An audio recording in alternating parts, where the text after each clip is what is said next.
headset ataupun earphone untuk kualitas suara yang lebih baik. Terima kasih.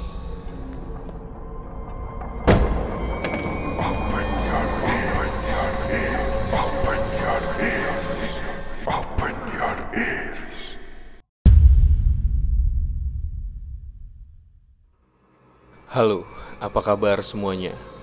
Segmen Open Your Ears tayang setiap hari Selasa pukul 20.00 waktu Indonesia Barat, di mana pada segmen kali ini akan menceritakan sebuah pengalaman horor nyata yang pernah terjadi. Sebelum masuk ke ceritanya, mari sama-sama dukung perkembangan channel ini dengan klik tombol subscribe dan nyalakan lonceng notifikasinya supaya kalian tidak ketinggalan cerita-cerita selanjutnya.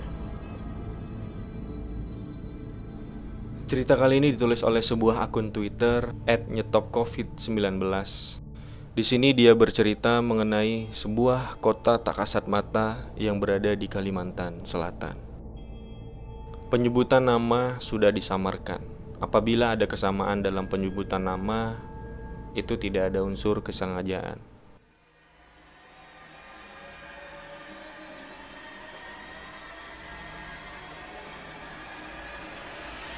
Saranjana namanya. Pulau yang keberadaannya hingga kini masih dipercayai ada namun tak kasat mata. Pulau ini masuk dalam wilayah Kota Baru Provinsi Kalimantan Selatan. Malam itu, hujan lebat beserta petir tak kunjung berhenti di sebuah desa di pinggir pantai, Desa Lontar namanya. Namun hujan masih terus mengguyur dan sayup-sayup terdengar seseorang yang masih bercengkrama. Seorang laki-laki berumur 45 tahun sedang menenangkan hati istrinya karena persediaan makanan mereka habis. Mereka tak punya apa-apa lagi untuk dimakan keesokan harinya. Abah Hamid, penduduk, memanggilnya.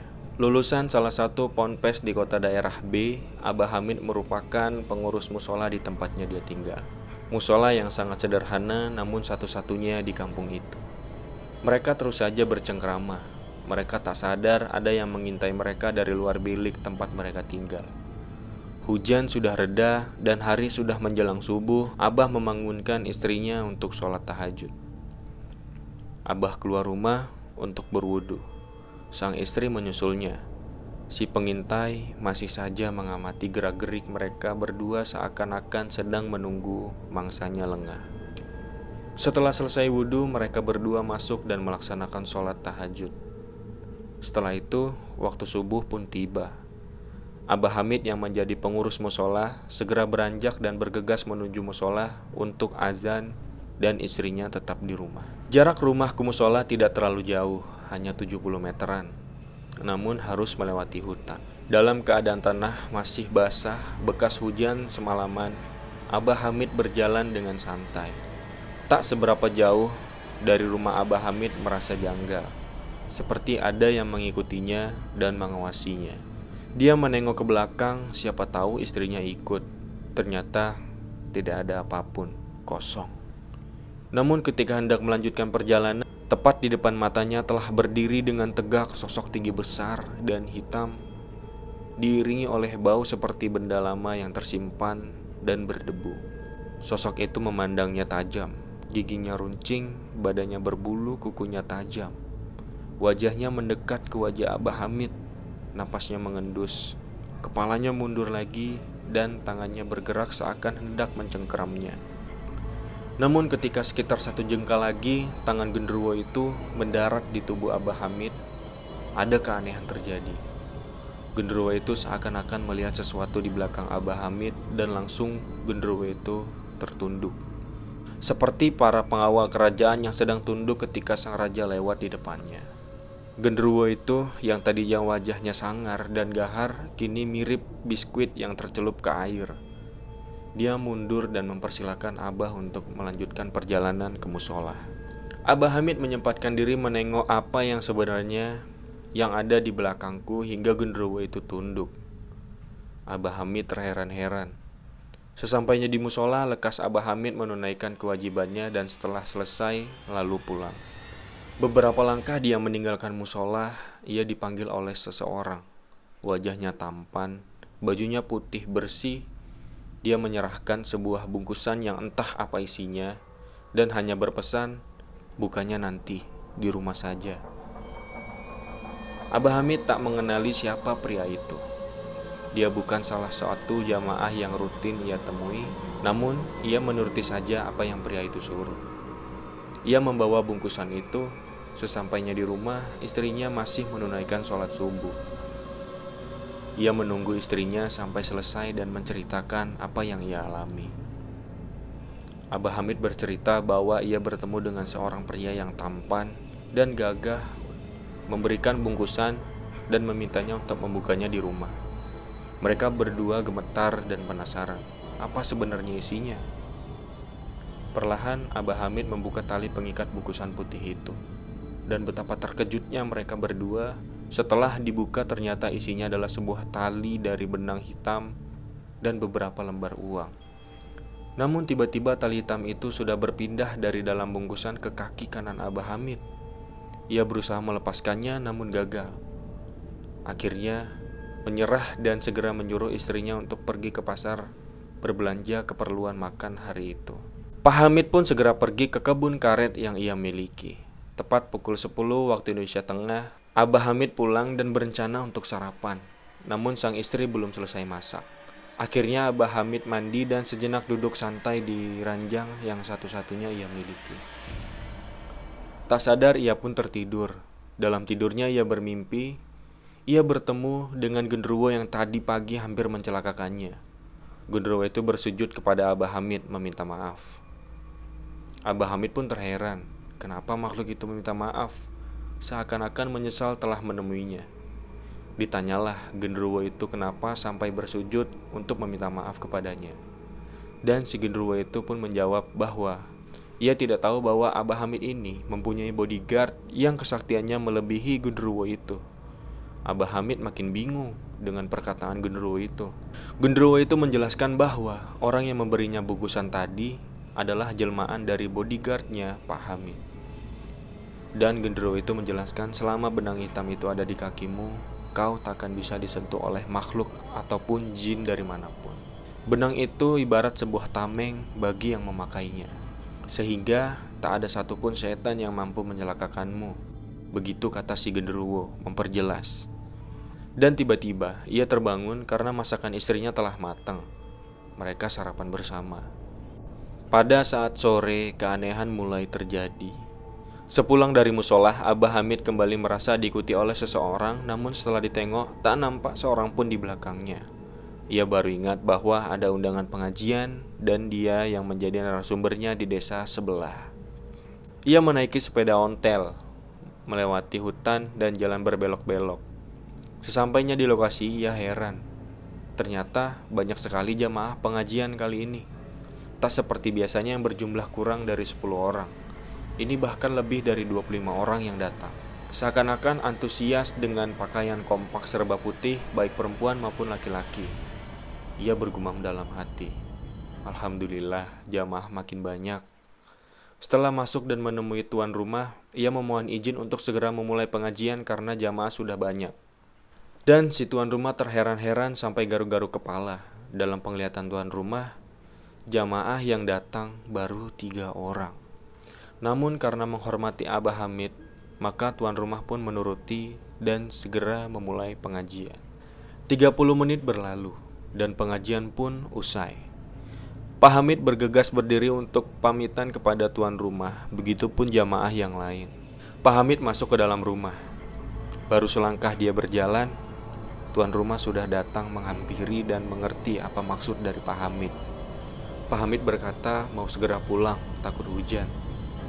Tapi biar jamaah yang keluar duluan. Sambil menengok ke arah jamaah yang sudah sunyi, tertinggal 2 orang yang tersisa. Pak Hamid pun terkejut karena tidak mungkin orang sebanyak itu mampu keluar rumah dari satu pintu.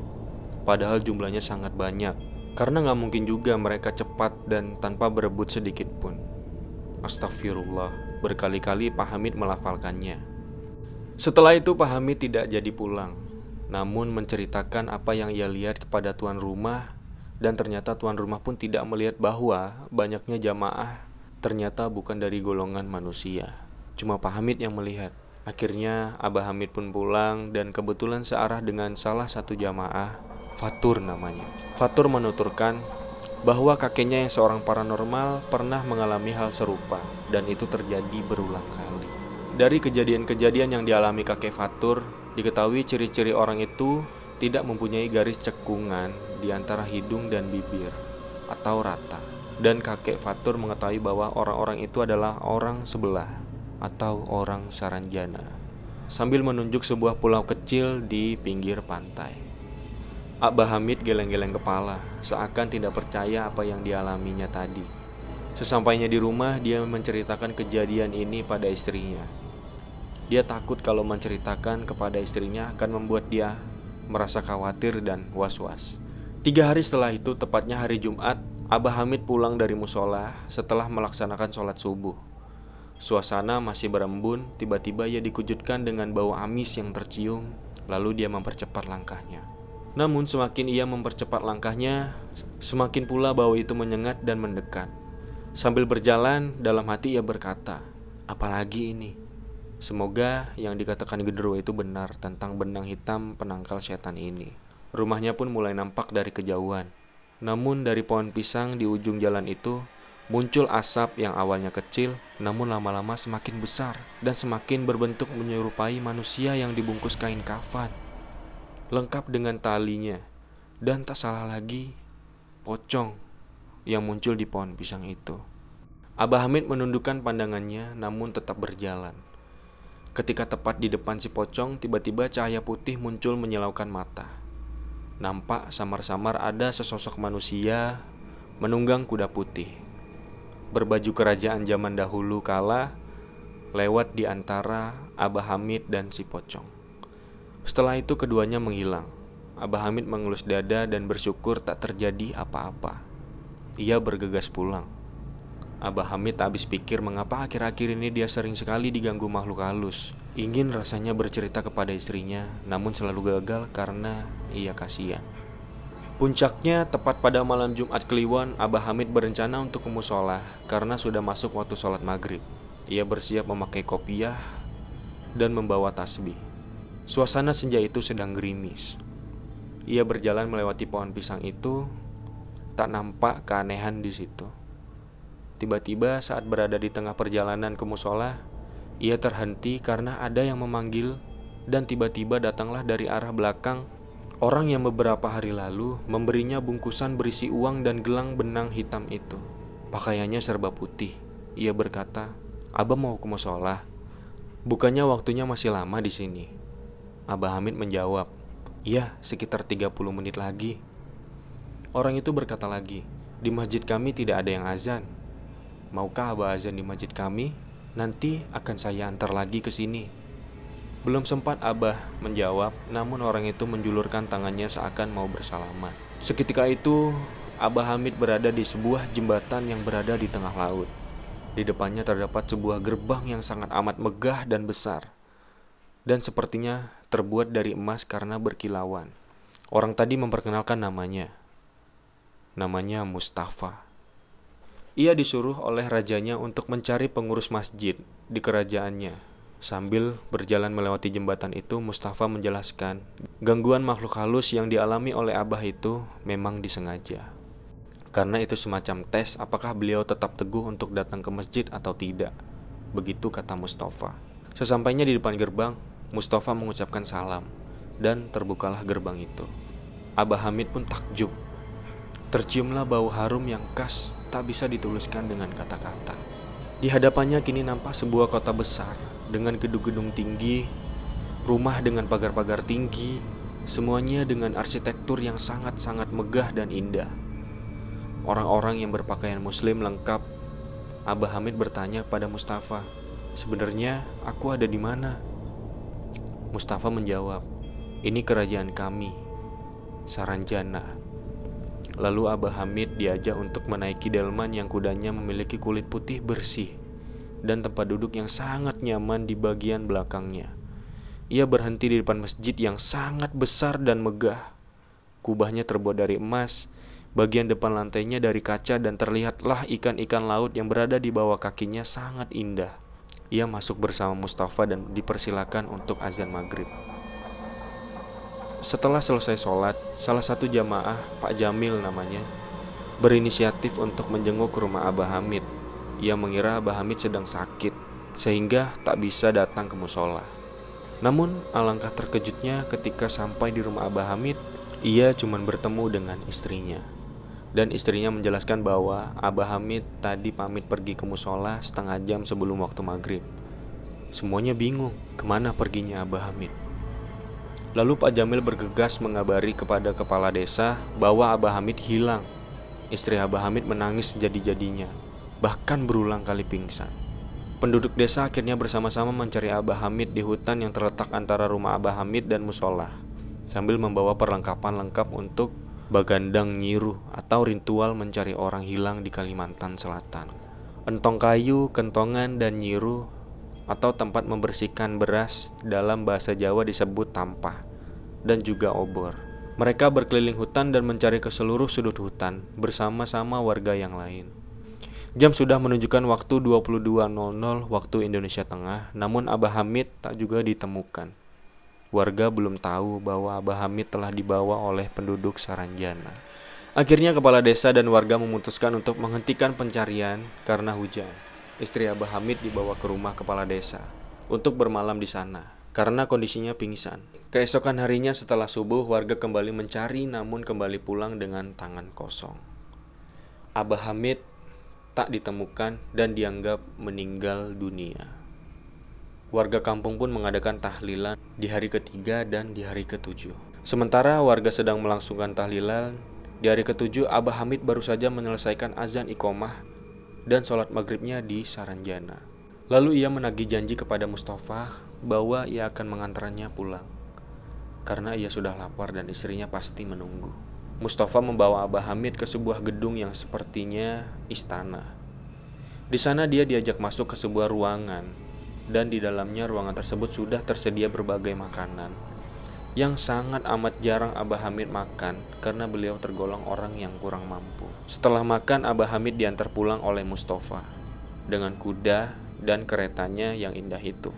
Berhenti di depan gerbang, Abah Hamid dipersilakan berjalan lurus saja tanpa menoleh ke belakang. Setelah mengucap salam, Abah Hamid berjalan lurus ke depan. Sayup-sayup terdengar suara orang yang sedang tahlilan. Semakin lama suaranya semakin keras, dan tiba-tiba Abah Hamid sudah berada di depan teras rumahnya. Seketika warga berhamburan keluar dan memastikan itu adalah benar-benar Abah Hamid. Tahlilan dihentikan dan warga memintanya untuk menceritakan apa yang sebenarnya terjadi. Abah Hamid menceritakan dengan detail apa yang dialaminya. Ia menceritakan kondisi Saranjana yang mirip seperti kota-kota besar. Jalannya lebar-lebar, banyak mobil mewah, gedung-gedung tinggi, rumah besar dengan pagar yang tinggi-tinggi, bersih dan semuanya bernuansa Islami. Dan juga ia bercerita hanya sholat maghrib dan ternyata di alam nyata dia sudah menghilang selama 1 minggu. Ia bercerita bahwa salah satu ciri penduduk Saranjana ialah tak mempunyai cekungan di antara bibir dan hidung. Sang istri pun terharu karena sang suami pulang dengan kondisi sehat. 3 bulan berikutnya Abah Hamid kembali menghilang. Warga pun menebak bahwa ia diajak kembali ke Saranjana. Sang istri gelisah karena sudah seminggu suaminya tak kembali.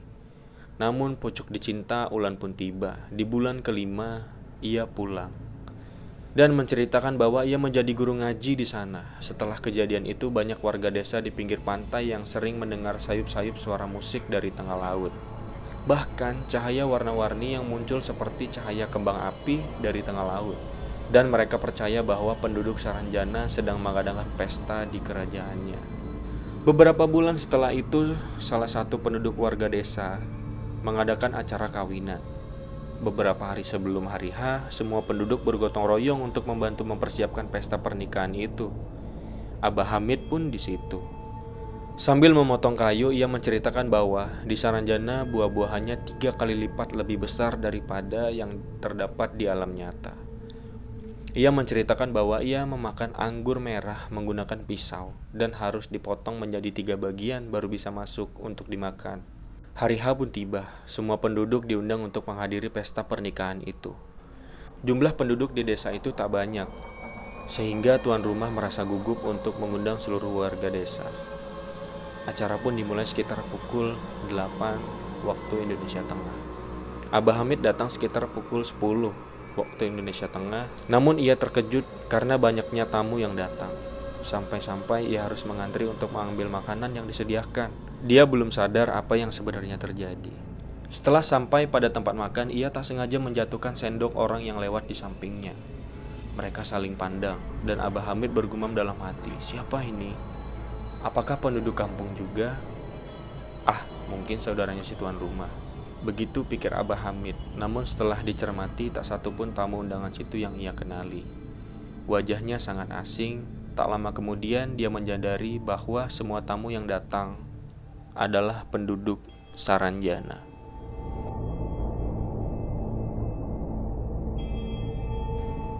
Nah, itu adalah pengalaman dari Abah Hamid yang diceritakan di sebuah tweet oleh @nyetopcovid19. Masih banyak cerita-cerita misteri lainnya yang akan tayang di video-video berikutnya. Dan buat kalian yang punya cerita serupa, bisa mengirimkan ceritanya melalui DM Instagram ataupun Twitter di NZL316project. Terima kasih telah mendengarkan cerita ini sampai habis. Tekan like kalau kalian suka dengan ceritanya. Sekali lagi, jangan lupa klik tombol subscribe dan nyalakan lonceng notifikasinya. Terima kasih telah menonton video ini. Tetap jaga kesehatan dan